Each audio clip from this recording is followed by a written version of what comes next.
Good evening and welcome to Mental Health, Wellness, and Recovery. My name is Richard Weingarten and I'll be your host for tonight's show. The COVID-19 pandemic had a huge impact on everyone, but it had a particularly harsh impact on children and teens.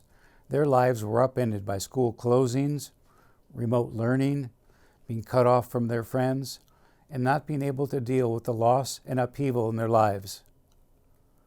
A study by the Center for Disease Control and Prevention, CDC, showed that 1 in 3 high school students experienced poor mental health during the pandemic. Nearly half, or 50% of teens, felt sad or hopeless on a regular basis. Female students, or those who identify as lesbian, gay, biracial, and other, experience higher levels of mental health problems and suicide-related problems. The CDC found that racism is also a public health concern. More than 1/3 of Black, Brown, Asian, and multiracial students experience racism. Black students were most likely to report hunger and not enough food in their homes. As you might expect, when schools reopened, 2/3 of the public schools saw a high percentage of their students needing more mental health services than pre-pandemic. The rate of depression and anxiety increased greatly among their students. In the face of this crisis, only 50% of schools reported they were equipped to deal with the mental health and behavioral needs of their students. 72% of schools reported needing to provide trauma support and remedial education. 75% said they needed to provide summer enrichment programs. Complicating these attempts to come to the mental health aid of students were widespread teacher shortages. Many teachers retired or left teaching during the pandemic. 69% of public schools had too few candidates for open teaching positions. 64% of public schools reported a lack of qualified individuals for these open teaching positions. I've read that as many as 30%, or about 1/3 of all middle and high school students, were in need of mental health services. And unlike the period before the COVID-19 pandemic, students were seeking mental health services and supports. Gone were the days when students felt ashamed or were too shy to identify their mental health. I want to ask my guests tonight what caused the turnaround and how the schools and other programs are responding to students' requests for help and support. If the pandemic taught us anything, it is that we must support our youth experiencing these mental health challenges. I'm glad to report that schools are stepping up and providing mental health, education, and care to students at every level. I am fortunate tonight to have on my guests 2 women who have been greatly involved in providing mental health services not only to children and teens, but to their parents. Hearing from them tonight, we will learn about the new mental health orientation in schools, and we will hear how families are stepping up to help their children. My first guest tonight is Kathleen Cody, a National Certified Counselor and Licensed Professional Counselor.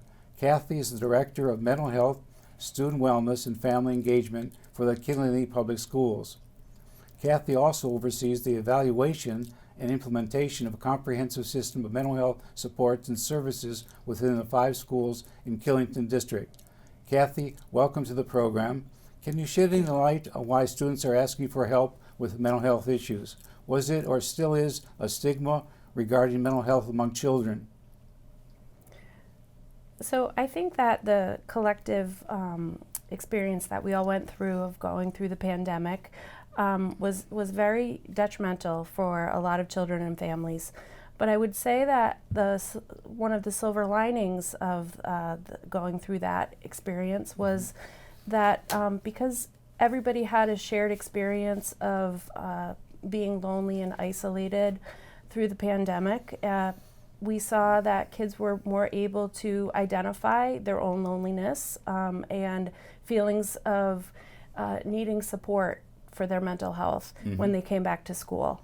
So we recognized pretty quickly all those statistics that you read about teacher shortages and children having more difficulty with dysregulation and things like that. We certainly experienced them in Killingley, as I think most school districts across the state did. But we've been in the enviable position of being able to create programs to support the needs, and kids are very eager and accepting of the supports that we're able to provide. That's great. Well, that's encouraging, isn't it? My next guest is Dr. Christine Schittling, and you are the head of the IOP program, Hopewell Health Solutions. Correct. And you're based in Glastonbury. Correct, yeah. Can you tell us a little bit about your program, Christine? Sure. So we started out about a year ago with a program for teens, so kids 12 to 17 years old, an IOP program, which stands for Intensive Outpatient Program. What an intensive outpatient program is it's intensive, so the kids come 4 days a week, 3 hours a day, Monday through Thursday. Do they come to your office, or They do. It's, They it's come not to our virtual; office. it's in person, It's right? in person. Okay. I believe very strongly in in-person services, especially since COVID. Just a little fact to keep in mind is that 90% of communication is nonverbal.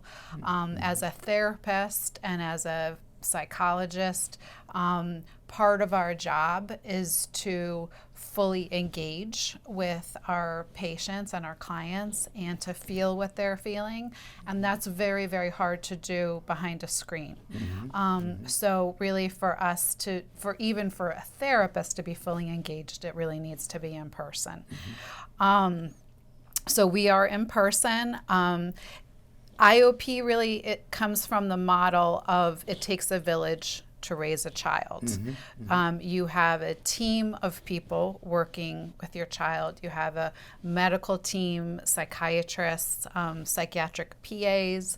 You have psychologists and therapists, art therapists, mentors, support staff. This is all part of your IOP All part program. of the IOP. And when we work as a team and as a group to help kids through this period. Let me ask you a couple more questions about the IOP. How do students come to your program? Are they referred to your program, or do they volunteer, and also how do their parents get involved? Sure. So I get a lot of self-referrals. We're very well known in the Glastonbury community to be sort of preeminent mental health facility, but I also get a lot of referrals from youth service bureaus and schools, from other psychiatrists, sometimes other therapists, but many of them come from parents who have heard about us and want something different for their child.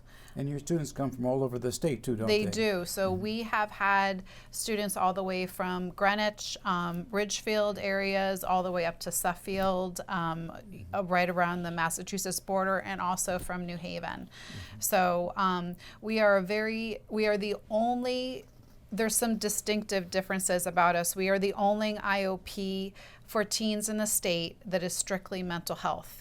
What that means is all the other IOPs in the state of Connecticut for teens mix kids with substance abuse, with kids with eating disorders, with also kids that have mental health concerns. My feeling is that those are all different treatments. A kid who has substance abuse needs a different treatment and a different treatment protocol than a kid who has anxiety or depression. So we have decided that we are going to be just strictly mental health, and it's worked out really, really well. We're able to tailor, customize, and focus our program on developing these kids and helping them grow and get out there, out into the community in a healthy way. Do you deal with the kids as a group or individually, or both? So IOP, because we have them, 3 hours a day for 4 days a week, it's a long period of time. So each day is a mixture of different things. It does include individual therapy. They get their own individual clinician. It also includes group therapy. It also includes medication management. And that's an opt-in program. You don't have to be on medication to be in the IOP program. And then we also offer family therapy, which I strongly recommend, because at the end of the day, the children are going home with the parents, and we really want to be holistic about creating a really healthy dynamic. When you're being holistic with the parents, are you meeting with them as a group or individually? And do you also do parent and student therapy together. Yes. How did that go? So family, it depends. It can go very well and it can be very challenging. So it just, it's the luck of the draw. You never know what you're going to get. But the family therapy has to happen with the child and the parents, and sometimes the siblings too. It really depends on what the different issues are and how we're going to address it.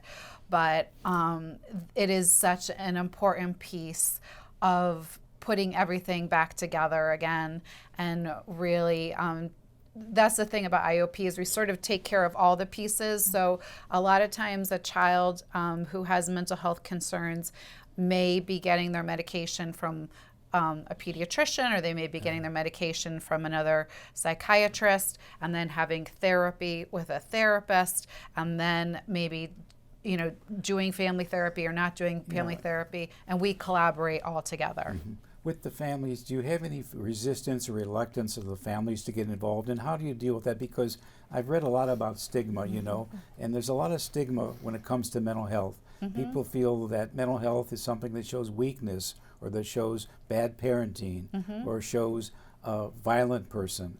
How do you deal with the parents' reluctance to get involved, and how do you convince them that this is a good program for them and their kids? It's a really good point, because I also think one big difference is there's sometimes a cultural barrier to therapy. Within certain cultures, there are sometimes even stronger stigmas against mental health. So I am very, very blessed and lucky to have an extremely diverse staff. So a lot of times that helps, because different therapists are able to talk to different parents and sort of help in their own language to describe, the benefits of mental health and why it might be important. It sounds like some of your parents and kids come from Hispanic families Yes. that have a different language Yep. orientation. And African American families, Asian families. So yeah, we get, we're outside of Hartford, so there's people from all around the world that end up here in Connecticut, in that part of Connecticut. So I think it's very important to have a staff that reflects the same population that you're trying to serve. How do people pay for your service? Well, that is a really good question, and we do accept insurance within our program, so it just depends on your insurance plan about how much the program will be. Thank you. Vic, I'd like to go to the slides so that Kathy can talk about the different mood and feeling orientation. Can you put those on the screen? Vic, I'm not hearing you. My hearing is not going well. There we go. Okay, Kathy, let's turn to you now.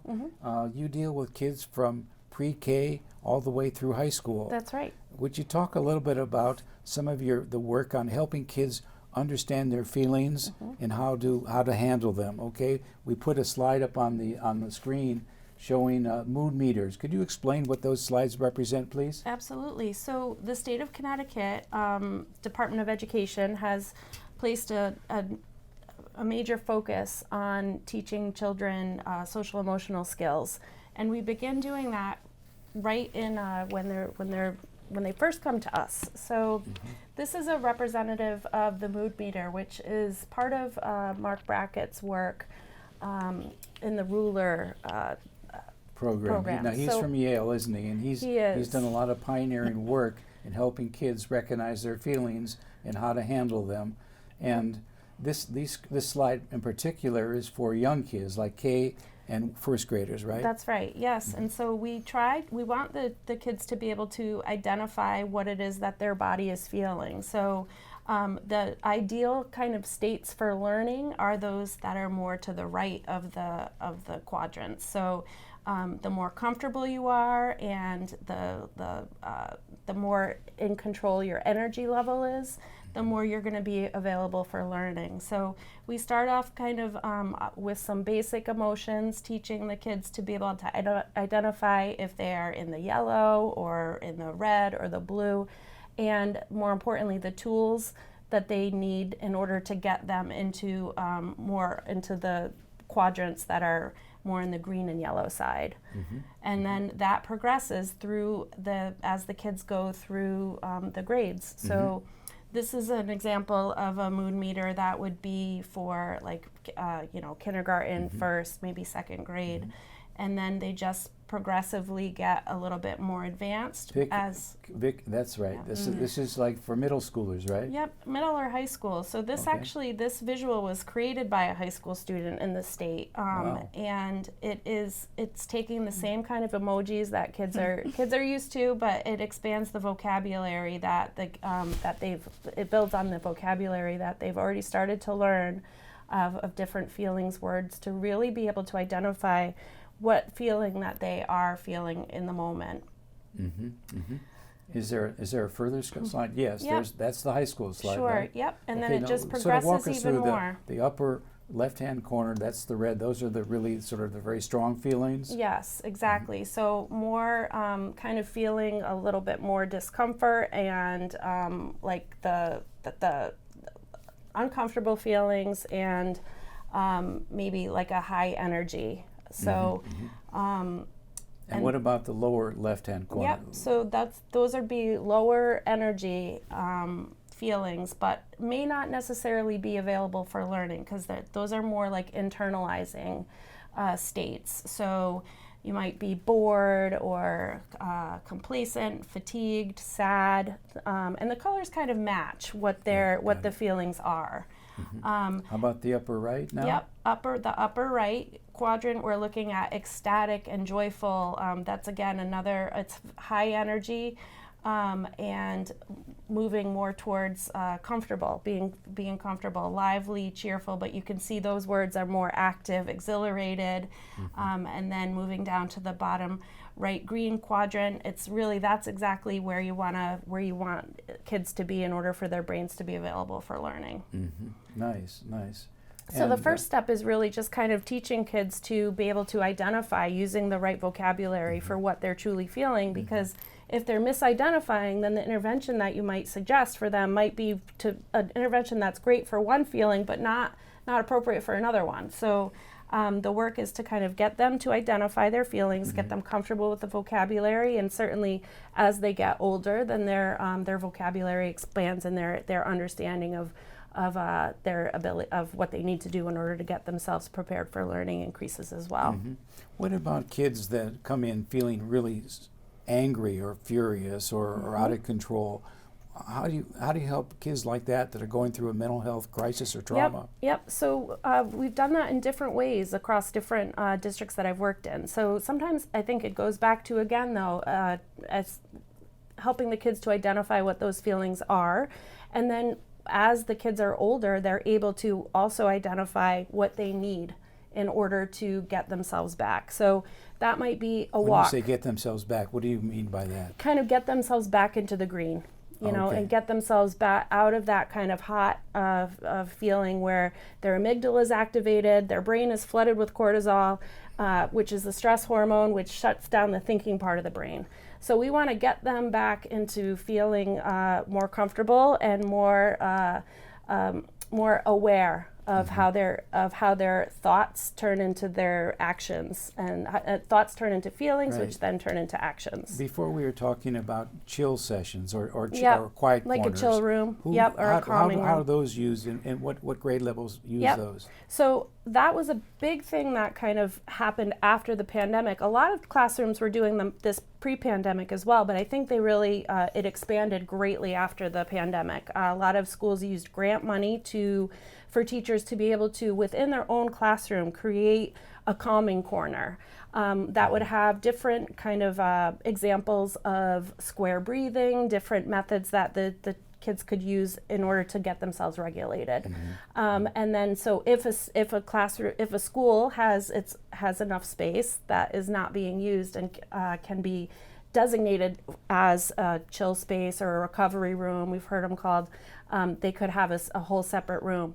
But a lot of schools are doing things like this even within their own classrooms and also in the hallways of the classrooms too. Yeah, you said that even some teachers can partition part of their classroom Yep. off so the person can sit by himself Yes, in a quiet corner. absolutely. Yep, and still they're still kind of within earshot of what's going on and can still participate. Kids sometimes they can still participate, but they're not able to sit in their seat, right? And kind of they just have to go about it a little bit creatively. And the teachers are supportive of that, and they're creating spaces for it within their own classroom. Christine, turning to your group now, your group of teens and preteens, how do you get them to understand their feelings and to be able to respond to, say, difficult feelings? So we, both the teens and the preteens, which are separate IOP programs, preteen is 9 to 12, teen is 13 to 17. So they're definitely sort of a different type of curriculum, but the curriculum that we use is called DBT, which is dialectical behavioral therapy, which is really the gold standard therapy for learning emotional regulation, which is sort of exactly what Kathleen's talking about, which is, really as humans, like the primary issue. I always tell people when you think about a bad decision, it's always an emotional overreaction, So if you can learn as a person to not diminish your emotions, but control your emotions and be the driver of your emotions and not have your emotions be the driver of you, you're able to set up success in your life. Working with groups of kids like the teens, like you said, or the preteens, do you find there's a process by which they're helping each other learn these things? Oh, yeah. It's beautiful. I have to say, like, it's groups are a living, breathing thing. It's always ever changing. People come in with their own issues and differences, and everything changes every single day when you have a group of 8 to 10 kids, and you never know what you're going to get, which is the beauty of a big part of it. And because of that, kids are able to come into leadership roles with other kids, which is really a wonderful thing, because often, unfortunately, many of the kids that we have in IOP are not in super competitive sports. They're not in debate club. They're too anxious to do a lot of the things where they're able to be leaders in their school. 5 minutes. Okay. So yeah, they're able to we encourage them to take leadership roles and to develop Nice. So to they're help, gaining new skills. right, they're and getting to a new mentor sense of other themselves. kids, right, That's wonderful. in the process. Yeah. Killingly, I know, it was the curtain capital of the year of the world in the early 20th century. You work with families, don't you? Killingly is like a lot of other rural areas around the state, where there's an economic sort of recession, isn't there? And so the families are feeling that. Absolutely. I know you involve the families. Tell us a little bit about how you involve the families and how do you overcome their resistance to their own dealing with their own issues, mental health issues. Well, I think, as Christine mentioned too, we're looking at kids in the context of their system, so their family system and our community as a whole. So when the community is struggling, then I think that's we see that in our schools as well. So I think it starts holistically, and we're looking to meet all of the needs of our students, and that includes their families. So whether it's food insecurity or sharing resources about energy assistance, different things like that, and developing community partnerships with some agencies that are in the area to provide wraparound services for when the school day ends. So up where we are in the northeastern part of the state, there are not we're not lucky to have so many wonderful programs. We're very limited in the number of programs that we have. Let me just jump in here to say, how do you involve the parents? You said that you had community meals for them.